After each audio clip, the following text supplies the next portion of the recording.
El amor madre a la patria no es el amor ridículo a la tierra, ni a la hierba que pisan nuestras plantas. Es el odio invencible a quien lo oprime, es el rencor eterno. Muy buenas noches, amigos televidentes. Aquí, como todos los sábados, sus comentaristas de Encuentro con la Soberanía. Hoy tenemos como novedad, y una novedad frecuente, al economista Osvaldo Montalvo. Tenemos a Manuel Núñez aquí también en la mesa de los comentarios. Nuestras compañeras Raquel Valerio y Priyanka Rodríguez han tenido diversos compromisos, no podrán estar con nosotros. Y bien, tenemos una agenda semanal muy interesante. La noticia inevitable es: la cárcel de Najayo tiene nuevos inquilinos. Tenemos en segundo lugar que el programa binacional de la Unión Europea quiere amarrar la soberanía dominicana. Tenemos como tercer tema que continúa el tráfico de carbón por la frontera con Haití. En el plano internacional, los puertorriqueños eligen la anexión a Estados Unidos en un referendo con mucha abstención y sin carácter vinculatorio. Finalmente, los haitianos no pudieron atravesar el muro de Baja California. Tenemos para la segunda parte una entrevista con Robert Cabral de la mesa Cielo Sena García. De la mesa Cielo Sena García. Y bien, Osvaldo, Manuel, la cárcel de Najayo tiene sus nuevos inquilinos. Nada menos que el exministro de Industria y Comercio Temístocles Montaz, el ingeniero Víctor Díaz Rúa, exministro de Obras Públicas, el empresario Ángel Rondón, el presidente del Partido Revolucionario Moderno Andrés Bautista García, el abogado Conrado Pitaluga, el ingeniero César Sánchez, ex vicepresidente de la Corporación Eléctrica, el diputado del PRM Rudy González, y también se dispuso el arresto domiciliario para Radamés Segura, ex vicepresidente de la Corporación Eléctrica, y Roberto Rodríguez, exdirector de INAPA. A este grupo los están manteniendo, digamos, con cierto aislamiento, porque es importante ese tipo de medidas. Y eso ha traído algunos comentarios, algunas quejas. También cuando en esta semana, cuando los fueron a llevar, había personas con pancartas, algunos dándoles apoyo, otros con evidentes muestras de hostilidad. ¿Qué les ha parecido a ustedes esta situación nueva? Manuel. Bueno, yo creo que realmente ha sido la noticia de la semana. Es una noticia muy importante porque estamos hablando de personas que han ocupado posiciones de gran peso político, como es el caso del ministro de Industria y Comercio, él es ministro de Industria y Comercio, como es el caso de Díaz Rúa, que fue ministro de Obras Públicas. Es decir, que son todos altos cargos de la administración pública que han sido mencionados en el expediente de Odebrecht en Brasil y que a partir de ello han sido sometidos, imputados por la Procuraduría como parte de una campaña que nos llega de afuera, porque la campaña que aspira al saneamiento moral es ya una campaña de América Latina entera, es decir, tanto en Brasil como en Perú, en todos los países, salvo desde luego en aquellos países donde hay un régimen de fuerza, como es el caso de Venezuela, que no ha abierto ningún expediente, pero también tiene acusaciones serias el presidente Maduro.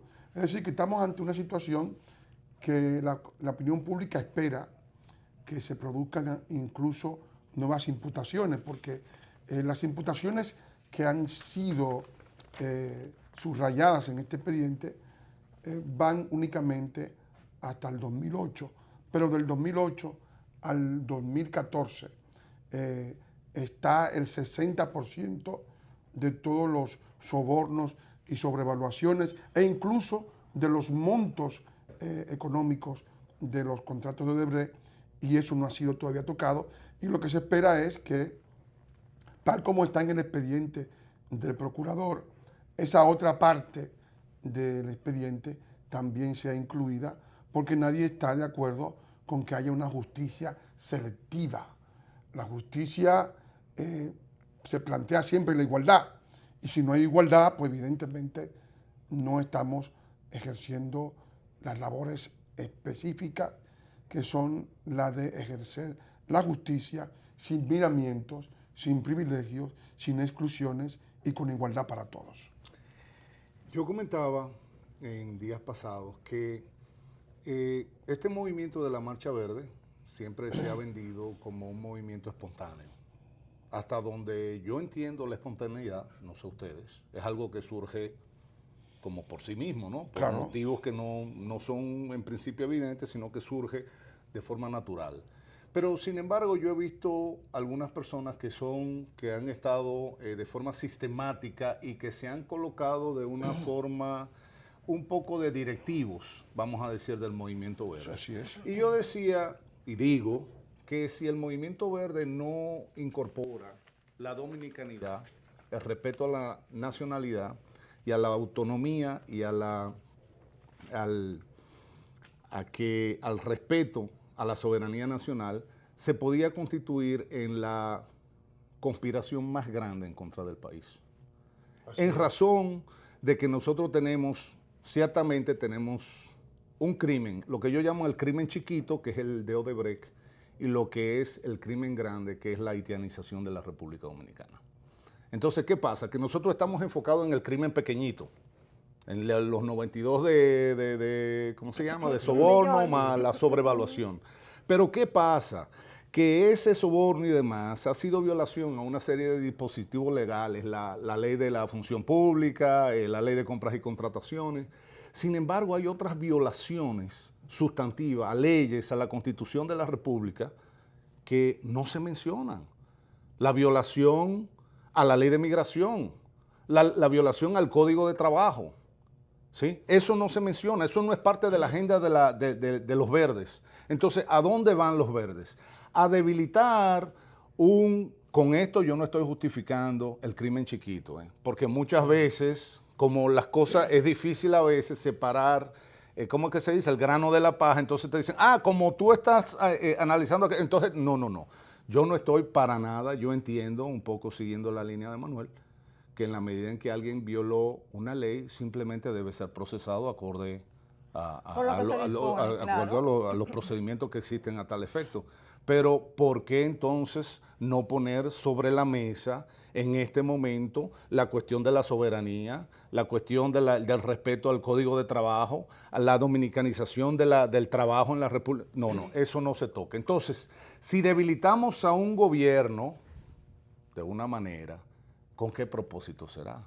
Exacto, hay algo que está siempre ahí debajo del tapete, porque hay una serie de individuos que corresponden a la llamada sociedad civil, que tienen agendas propias y que han creado de este modo una forma de manipular a una gran porción de la opinión pública hacia sus objetivos políticos, hacia el interesado juego que tienen y hacia la gente que los financia.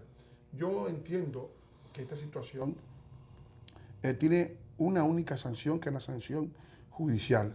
El querer buscar nombradías, el querer encaramarse en la desgracia o en la falta de aplicación de la justicia para crear a partir de ello situaciones de caos, de beneficio político, ¿no? Porque además es convertir la indignación social de la gente en mercancía política. Yo vi en esta semana a personas que estaban exigiendo que a Rondón y a los demás encausados se les encerrara con los delincuentes comunes, que los violaran, que los robaran, que los vejaran. Y yo digo, bueno, pero el objetivo de esta situación es hacer que estos encausados puedan negociar incluso con la justicia el imputar a otros, porque ellos tienen la posibilidad de hacerlo, y al mismo tiempo la única sanción legal no es la humillación del que está como preso preventivo, sino el hecho de que está privado de libertad. No se puede ir más allá de ahí. Por supuesto que la gente quiere todavía ejercer una serie de venganzas, de resentimientos, y evidentemente eso no es Eso es morbo, No, eso no es justicia. inclusive Roberto Santana, que quien estaba al frente de la reforma penal, ha sido muy específico con eso, diciendo que ciertamente la cárcel de Najayo es una cárcel modelo y ahí precisamente lo que se quiere es mantener ciertas condiciones carcelarias que son, digamos, que se pretende que sean un modelo, o sea, donde Claro. tiene que haber respeto por el detenido, una serie de condiciones, seguridad física, moral. Bien, pasando a otro tema, y esto está muy vinculado al tema de la soberanía, habíamos señalado que se ha divulgado el monto del próximo programa binacional de la Unión Europea. Ojo, la Unión Europea tiene unos fondos que ha ido disponiendo para este proceso en varias partidas. Hay que tener mucho ojo porque este programa quiere amarrar la soberanía y tiene a muchos dominicanos convertidos en instrumentos de políticas que atentan contra el interés nacional. Ese es el caso de las universidades. Todas están comprometidas con el Observatorio Binacional Haitiano-Dominicano. El embajador Andrés Navarro de la Unión Europea fue el mismo que enfrentó la sentencia del Tribunal Constitucional. Hasta ahora, el programa ha tenido como objetivo controlar las políticas internas del Estado dominicano en el tema haitiano y mantiene atados a muchos dominicanos a esos millones de dólares que en esta ocasión son 20 que se han puesto para una serie de talleres que hay. ¿Qué dicen ustedes con respecto a esto? Mira, esta cuestión de los intereses es increíble porque hay gente, y eso me recuerda un poco a Goethe, ¿verdad? Y su Fausto, en que con tal de conseguir algo, le vende su alma al diablo. O sea, hace lo que sea con tal de conseguir un dinero. Entonces, ¿cuál es el problema? Siempre se va a vender, siempre cuando alguien quiere, eso fue como el caso del Rock Cash, vamos a decir, Sí. hace tiempo, ¿verdad? Yo quiero dejar una basura ahí en el patio de tu casa, pero yo no puedo ir y decirte graciosamente, Camelia, mira, yo te voy a dejar una... No, yo tengo que decirte primero que eso no es nocivo, que eso tiene muchas utilidades, pero además de eso, que yo te voy a ayudar con un dinerito. Entonces, yo tengo que hacer una labor, ¿verdad?, de endulzarte a ti ese movimiento para que tú lo percibas como que tú vas a recibir un gran beneficio. Entonces, eso es lo mismo que está sucediendo con todo lo que sean las inversiones binacionales. Siempre se va a vender como que es un gran proyecto para el progreso de los dos países, que de lo que se trata es de crear riquezas y demás. Entonces, una vez a unos colegas economistas que son abiertamente pro-haitianos, yo les decía, lo único que a ustedes les falta es desarrollar una nueva teoría del desarrollo, donde aumentando la miseria, la pobreza, las carencias, las precariedades, el sufrimiento de un país, de esa manera se logra el desarrollo para igualarle con las grandes potencias del mundo. Eso es lo único que falta. Entonces, ¿qué sucede? Si nosotros tenemos un país abierto, o sea, una sociedad, un estado fallido al lado de un país pobre, nosotros estamos pensando que metiéndole par de millones de dólares al país pobre, ese país va a él a emerger y va a jalar al miserioso y ambos se van a conducir por la senda del desarrollo. Eso es un disparate soberano. La gran probabilidad es que Haití termine fagocitando a la República Dominicana. Es decir, que la pobreza, la incapacidad, que no es una cuestión de ayer, porque si fuera un problema de una catástrofe o un percance político, natural, lo que sea, es algo que se dio, ellos venían bien y de repente tropezaron, se cayeron, pero se vuelven... No. Estamos hablando de el desarrollo de Haití que lo ha convertido en un país inviable. Entonces, eso es lo que nosotros vamos a incorporar a nuestra sociedad. Que estamos ¿sí? Incorporando. Exacto. Estamos Y por incorporando. eso le hacía la mención a Manuel que el título de su nuevo libro es, bueno, inmejorable. Eso es el manual para el suicidio, para la autodestrucción. Nosotros estamos, o sea, lo que nosotros estamos haciendo es como la vieja película aquella de Dejando Las Vegas, es suicidándonos de forma programada. ¿Sí? Ciertamente. Yo lo que veo es básicamente en todo esto es el hecho de que fíjense ustedes que cuando hablamos de Odebrecht en el tema pasado, y de Odebrecht se está hablando de un desfalco que son cientos de millones de dólares, ¿no? Y nada más en soborno estamos hablando de 92 millones de dólares hasta una etapa, hasta la etapa del 2008. Y esta gente, los europeos, están hablando de que van a donar 19 millones de euros, 20 millones de dólares, y colocan, porque los haitianos tienen, y es explicable que lo tengan, una mentalidad de asistidos sociales. Ellos han sido mendigos internacionales, pero lo terrible es que haya dominicanos que se coloquen en la misma onda, que sean de la misma cuerda, así, que se coloquen en la tesitura de convertirse igualmente en mendigos a cambio de ceder soberanía. Es decir, yo te acepto que tú inviertas la migaja, porque eso es una migaja, porque cuando estamos hablando de que en el país 92 millones de dólares se van en soborno. En soborno. O sea, 20 millones de dólares no es para que el país No le dé la importancia ni le dé la relevancia que le quieren dar estos europeos miserables, porque los que lo administran convierten a 2 o 3 muchachos de estos graduados en la universidad en mozos de librea, en criados, ¿no?, del objetivo a perseguir, porque van a gastar ese año 20 millones de dólares y van a crear a 2 o 3 burócratas y pondrán a esos burócratas y a esos dominicanos a tomar decisiones por un país de 10 millones de habitantes. Es decir, es un asunto totalmente escandaloso y es producto de que o sea, para un país como este, que está en las 4 esquinas del mundo, porque nosotros creemos que en el mundo no se sabe que aquí ha habido un gran desfalco. Se sabe en el mundo entero. Lo de Brasil se sabe en China.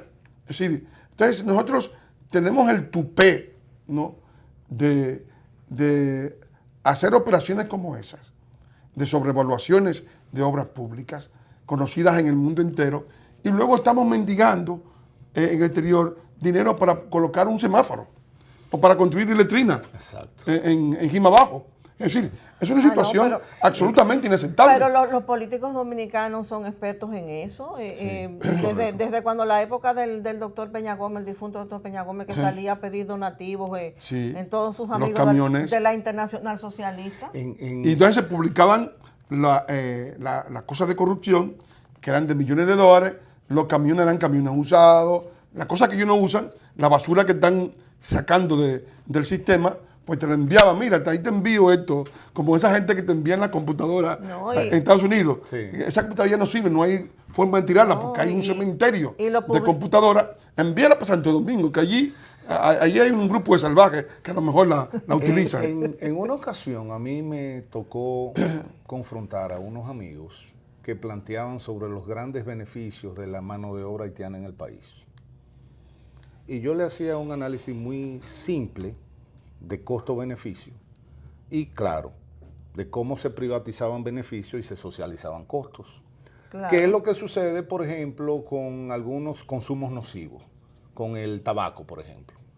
Entonces, el tabaco, bueno, el que vende cigarrillo, pues las ganancias son para mí, y el cáncer, eso que lo pague el fumador. Y la seguridad pública. Entonces lo que está haciendo es que está privatizando los beneficios de su actividad y está socializando los males. Los males. Entonces, ¿qué pasa? Lo mismo sucede con la cuestión de la migración.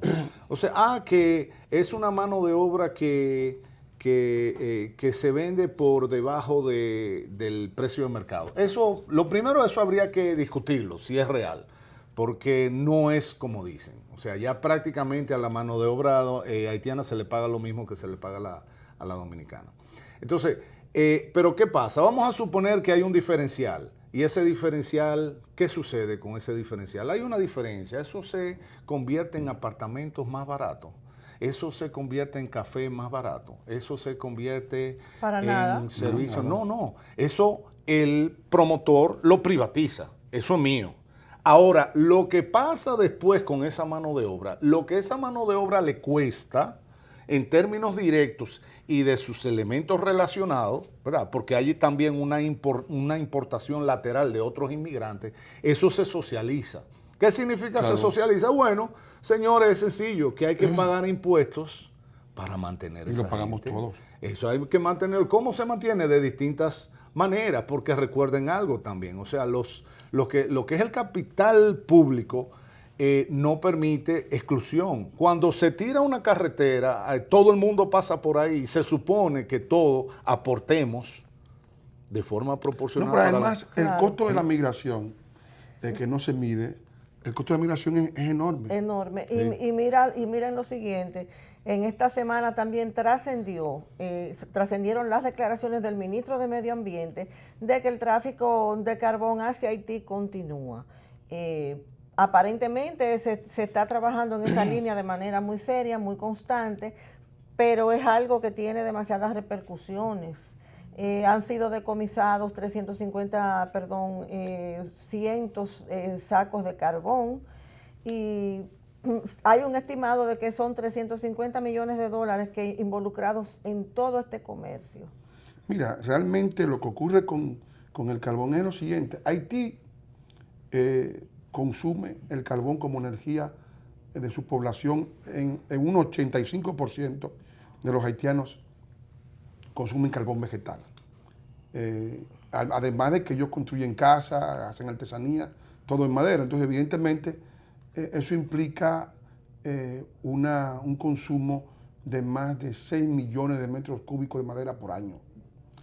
Eso convierte a la República Dominicana en un país rehén de las necesidades haitianas. Entonces, los haitianos han trasladado, como ya a ellos les queda 1,5% de capa boscosa, han trasladado sus necesidades hacia la República Dominicana, se han implantado en los parques nacionales, se han implantado en la zona donde nacen los grandes ríos dominicanos y han comenzado a desmontar el bosque. Claro, la Sierra de Bauruco está O sea, en lo una vemos en todos los situación, bosques. claro que sí. En el Parque Bermúdez, en el Parque Marcano, en la Sierra de Bauruco, es decir, en toda la parte montañosa.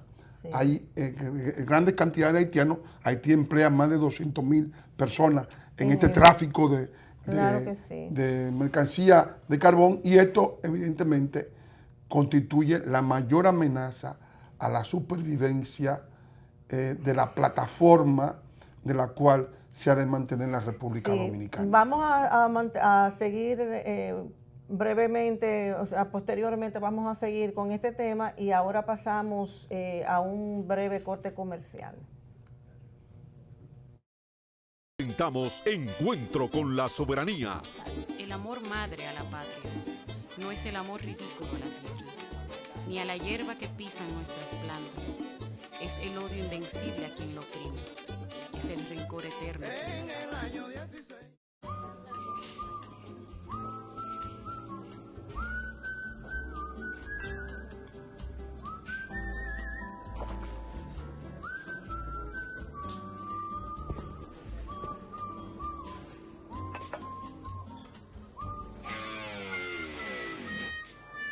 Si al comprar bienes o servicios sientes que te engañan, te incumplen la promesa y no entregan la calidad esperada, pide el libro de reclamaciones. En Proconsumidor trabajamos para garantizar tus derechos. Proconsumidor te escucha y actúa. Un mensaje del Ministerio de Industria y Comercio y MIPYMES y Proconsumidor. Presentamos Encuentro con la Soberanía. El amor madre a la patria no es el amor ridículo a la tierra, ni a la hierba que pisan nuestras plantas. Es el odio invencible a quien lo oprime. Es el rencor eterno. Bien, amigos televidentes, Manuel, ciertamente la situación haitiana repercute en todo el continente, a pesar de que se ha querido cargar a República Dominicana. Fíjate en el caso de los 3.500 haitianos que están esperando acogerse al estatus de protección temporal que se estableció luego del terremoto del 2010.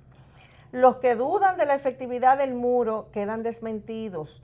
Los haitianos se han quedado varados en línea con Estados Unidos. Las autoridades estadounidenses mantienen a 4.400 haitianos ahí parados y ya han sido deportados 1.800. El problema es que como los haitianos han saturado los centros de acogida, México no puede acoger ni siquiera a sus propios deportados. En este caso, bueno, tú, Osvaldo, tú conoces bien México. ¿Qué tú crees que va a suceder ahí? Bueno, yo no creo que yo conozca a México en esos términos. Yo conozco a México de otra manera, pero ¿qué puede suceder ahí? ¿Qué puede hacer México con los haitianos que están varados ahí? Hay un periodista mexicano que dio unas declaraciones, yo creo que muy lúcidas, en el sentido de que obviamente todo el mundo tiene la idea peregrina de que esa población puede ser absorbida por la sociedad mexicana. Pero resulta que México tiene sus propios problemas, como nosotros tenemos nuestros problemas. Es decir, nosotros tenemos problemas de desempleo. Desempleo significa que las empresas y el mismo Estado no puede absorber todas las personas que necesitan y desean trabajar. Entonces esas personas son marginadas, son dejadas ahí, ¿verdad?, al lado, tienen que recibir un subsidio de alguna manera. Recuérdense que en términos estrictamente económicos, robar es un subsidio cruzado. Un subsidio lateral. Sí, porque al libro como tal libro, no le interesa si es de Manuel o es mío. Para él es un libro, él es de quien lo lleva en la mano. Entonces, ¿qué es lo que sucede? Que bueno, que la gente no se va a dejar morir. Entonces, eso es un peso muerto, porque es un peso que tampoco produce. Y no es una población que migra en la cantidad o en la actitud de asimilarse a la sociedad que los recibe, sino es de mantenerse como gueto. Y como gueto, entonces mantener una serie de presiones de tipo social. O sea, yo llegué, manténme. ¿Por cuánto tiempo? No importa. Entonces, obviamente, Estados Unidos... Yo llegué, manténme y me comunico con un organismo internacional para presionar al país y que el país no pueda ejercer su soberanía. Perfecto. Pero Pero eso es como una dictadura universal, por lo que yo la dictadura veo. del débil. Bueno, en la medida, porque recuérdense que todos los países tienen un discurso doble con esto. O sea, una cosa es cuando es la migración de los haitianos hacia la República Dominicana. Cuando son la migración de los ecuatorianos hacia España, entonces España cambia el discurso. Entonces es un discurso de soberanía, de control, de capacidad de absorción, ¿sí? Pero cuando se trata de los haitianos, ese entra en todo. O sea, la consigna ahí es que pueden entrar todos. Entonces ahí los mismos Estados Unidos cambian entonces tienen su muro como debe ser, ¿verdad? Aplican su ley migratoria, porque yo nunca he escuchado a ninguna de las personas que hablan de los derechos humanos y que debemos ser solidarios y que no debemos fomentar el odio, nunca lo he escuchado refiriéndose en los mismos términos cuando los Estados Unidos aplica su política migratoria, y no es que deporta haitianos, tira dominicanos por pila para acá. A cada rato vienen 100 y vienen 90 y vienen... Y es que todo el mundo lo que dice, bueno, Estados Unidos está aplicando su ley migratoria. Estos individuos violaron esa ley, van deportados para su país de origen. Sin embargo, todos se callan. ¿Por qué será? No sé. Entonces, lo mismo México tiene ahí un problema, y entonces, como sucede, si soluciona ese problema de forma excesivamente favorable, entonces eso tiene un efecto llamada. Sí, es un arma de doble Yo creo que filo. tienes razón. Entonces, ¿qué pasa? Tú le resolviste a los 5,000 que llegaron, espérate, ahí te viene otra camada. 8,000. Perfecto, entonces ahora te viene otra camada. Le resolviste, entonces ya ahí tú estás generando Se crea un procedimiento. la red. Exactamente. Yo creo que es muy peligroso para un país en este término aceptar que se le impongan imposiciones que lesionan los intereses de los propios nacionales, porque hay una visión que tiene la gente. Hay gente que vive de estos grupos de inmigrantes y han convertido la inmigración como un derecho superior al derecho de las naciones. O sea, yo oigo a personas que te hablan de los derechos humanos y te dicen, bueno, los haitianos tienen derecho a tener hospitales, a tener casa, a tener empleo, a tener escuelas, sí, tienen derecho a todo eso en su país, no en el del otro, porque si no van a quitarle ese derecho a otro.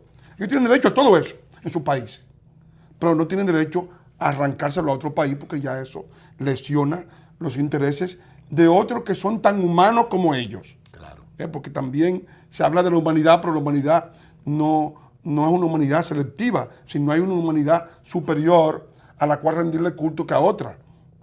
Tanto los dominicanos como los mexicanos tenemos derecho a vivir en paz, a que no se nos moleste, a que no se perturbe nuestra tranquilidad.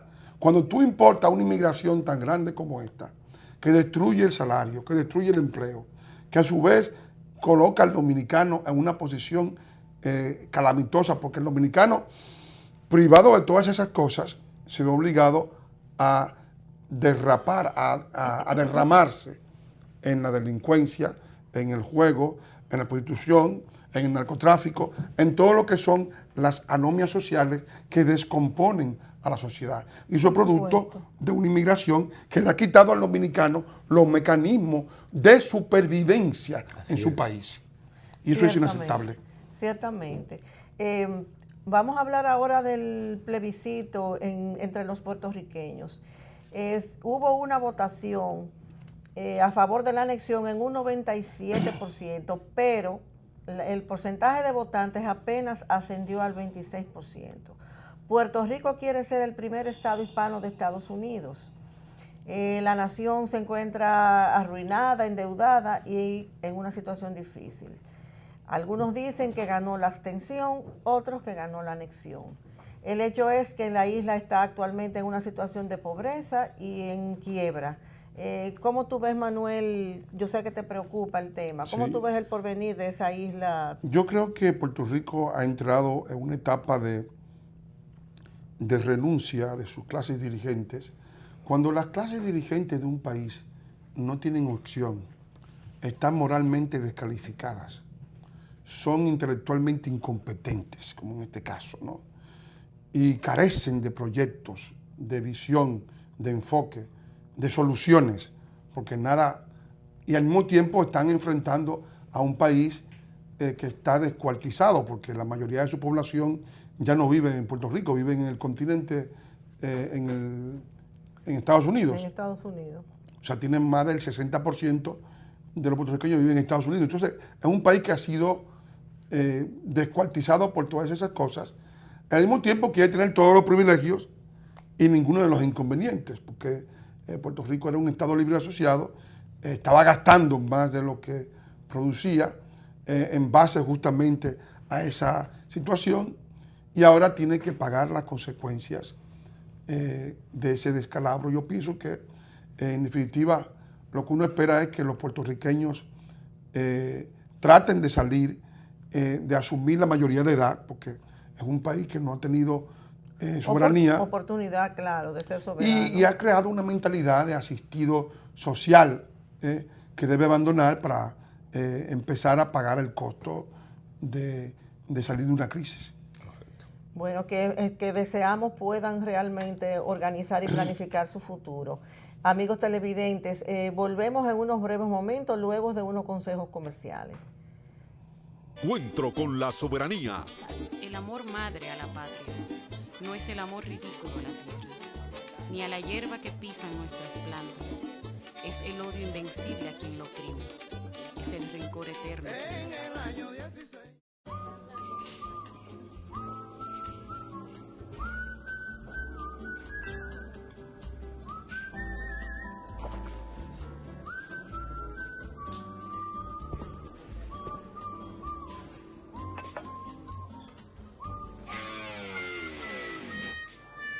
Si al comprar bienes o servicios sientes que te engañan, te incumplen la promesa y no entregan la calidad esperada, pide el libro de reclamaciones. En Proconsumidor trabajamos para garantizar tus derechos.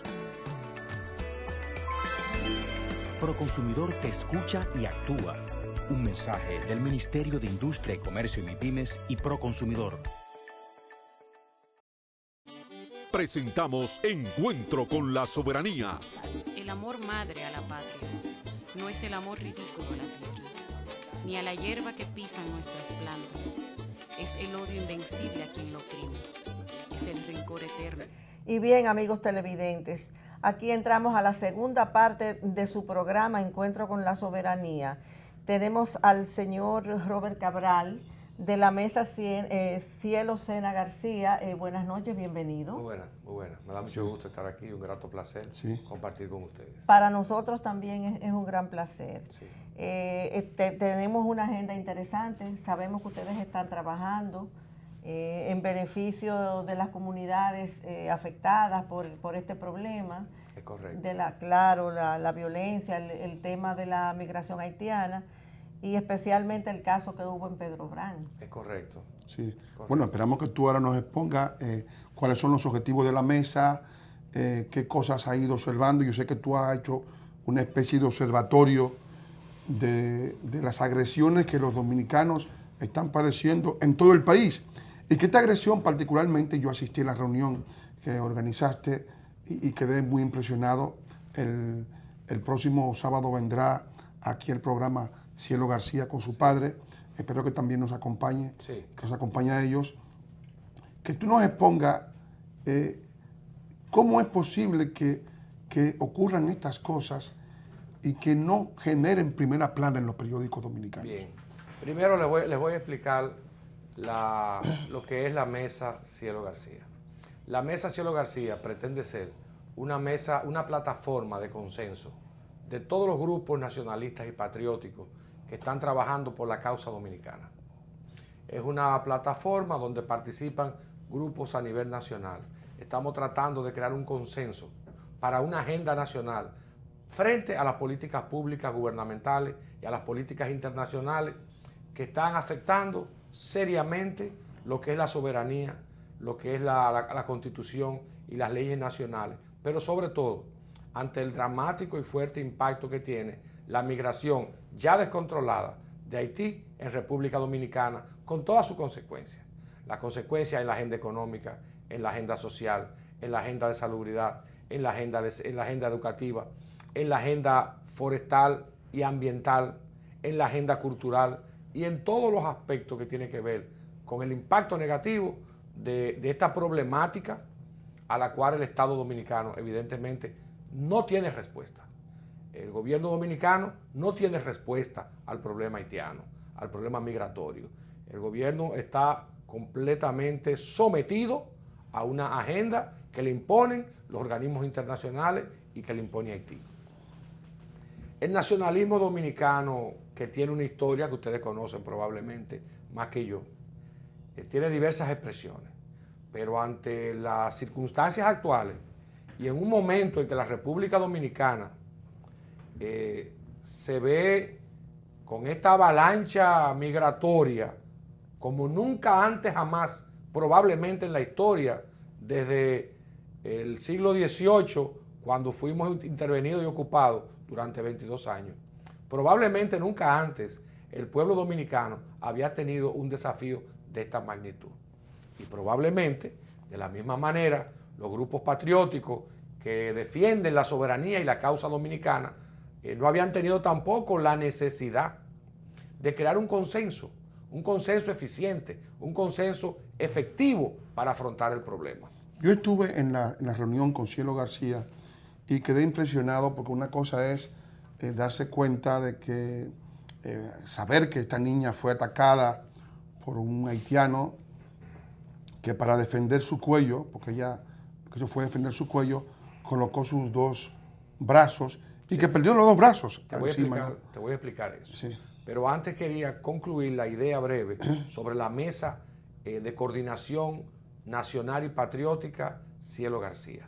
Esta mesa está constituida por grupos a nivel nacional que participamos de manera plural buscando un consenso para por esta vez tratar de crear, de formar lo que es la agenda nacional frente al grave desafío que tenemos con la ocupación haitiana, que es una ocupación evidentemente, y frente a la política genuflexa, a la política de sometimiento, a la política de silencio, compromisaria con este problema del gobierno dominicano, de nuestro gobierno nacional.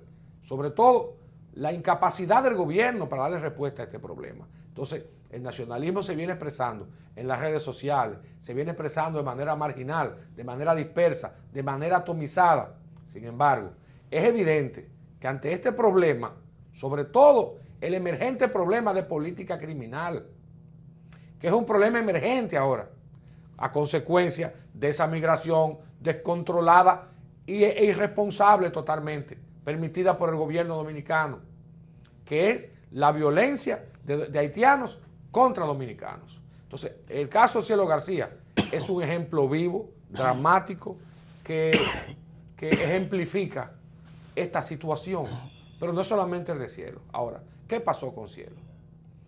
Cielo vive en Pedro Branco con su padre, un padre que vive con sus hijos, que es sargento del Ejército Nacional, y allí se ha creado un asentamiento ilegal de haitianos, y este agresor, Jeffrey, es parte de esta manada de haitianos que llega a Pedro Branco sin preguntarle a nadie, sin condiciones, sin ningún tipo de control de ninguna autoridad, ni control formal, ni control informal por parte ni del Estado ni de las instituciones públicas.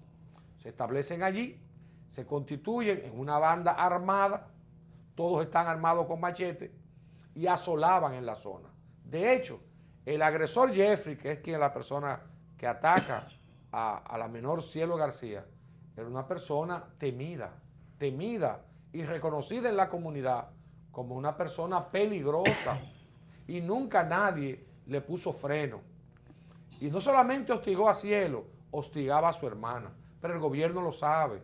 El gobierno tiene la información de inteligencia, pero no lo exponen, ni han hecho absolutamente nada para darle seguimiento al problema, ni para hacer la debida intervención que el Estado Dominicano tiene que hacer con este caso de violencia contra una menor, hembra, femenina, y sobre todo con las condiciones de violencia en que este hecho se produjo. Entonces, después de acosarla a la hermana, el padre lo llamó y le pidió que se retirara, y luego acechó que la menor estaba en el río, la persiguió. Ella salió corriendo, se cayó, tropezó, y ya en el suelo, de manera despiadada, y no estoy haciendo ninguna exageración, Por supuesto que le no. cayó a machetazos, dándole más de 20 machetazos en todo el cuerpo, que está viva de casualidad, porque pudo con sus brazos soportar los terribles ataques que constituyen un machete en un cuerpo humano en esas condiciones. ¿Y qué ha pasado con Cielo? Cielo fue trasladado a un hospital. Las únicas personas que han estado apoyando a Cielo es el pueblo dominicano. El pueblo y sobre dominicano. todo los activistas nacionalistas y patrióticos que de inmediato hicieron suya esa causa, hasta impedir que la desalojaran del hospital. Sí. Ninguna autoridad gubernamental, ni de salud pública, ni del asistencialismo social que tantas entidades y tanto marketing hace a nivel de la política pública, ni de la política criminal, ni de fiscalía, ni de policía han intervenido La en este vicepresidenta. caso. Sí, hay una, Absolutamente perdón, no. Hay una pregunta que yo quiero hacer, porque no he podido ver en la prensa algo sobre eso. ¿La familia de Cielo intentó poner la querella en la policía? Yo soy el abogado. Yo soy el abogado constituido civilmente en el caso. Existe una denuncia preliminar, inicial, que es como se inicia un proceso penal. La policía no ha actuado, no ha dado ninguna información. Lo que sí tenemos información somos nosotros. Y sabemos que grupos haitianos lo protegieron y lo trasladaron a Haití. Y el gobierno lo sabe, Inmigración lo sabe. Y existe un informe que está preparando el gobierno sobre la documentación de los hechos de violencia contra dominicanos cometidos por haitianos. Y yo me pregunto, ¿y por qué no se exponen? ¿Y por qué no se presentan ante los organismos internacionales? ¿Por qué esta política evasiva, sumisa, antinacional, que está practicando el gobierno dominicano y que el presidente no termina de explicarle al país? Y el país necesita saber, porque la Constitución es mandatoria en este sentido, en cuanto a la integridad territorial, en cuanto a la soberanía nacional y en cuanto a la preservación de los atributos del Estado soberano como entidad de derecho público internacional. Nosotros no podemos disminuir los atributos y los principios soberanos que rigen al Estado dominicano. El gobierno no puede ceder esos atributos. Y el mismo presidente de la República, en CELAC, fue que dijo que él era pasible de ser acusado de traición. Por supuesto que Si sí. Así es. si él no cumplía con el mandato, un mandato restrictivo, quiero que se sepa, porque hay principios que son inmanentes en la Constitución y los principios que tienen que ver con soberanía, con territorio y con frontera son principios restrictivos para la Constitución dominicana que no pueden ser vulnerados por ningún presidente ni por ninguna autoridad. ¿Qué puede hacer la población para incorporarse a la mesa Cielo García? Rápido. Participar, integrarse, nos estamos reuniendo en este momento todos los sábados. El jueves Dejo un teléfono. el jueves 20 de junio a las 9:30 de la mañana tenemos una conferencia de prensa sobre el caso Cielo García, que tiene dos componentes, como les he explicado.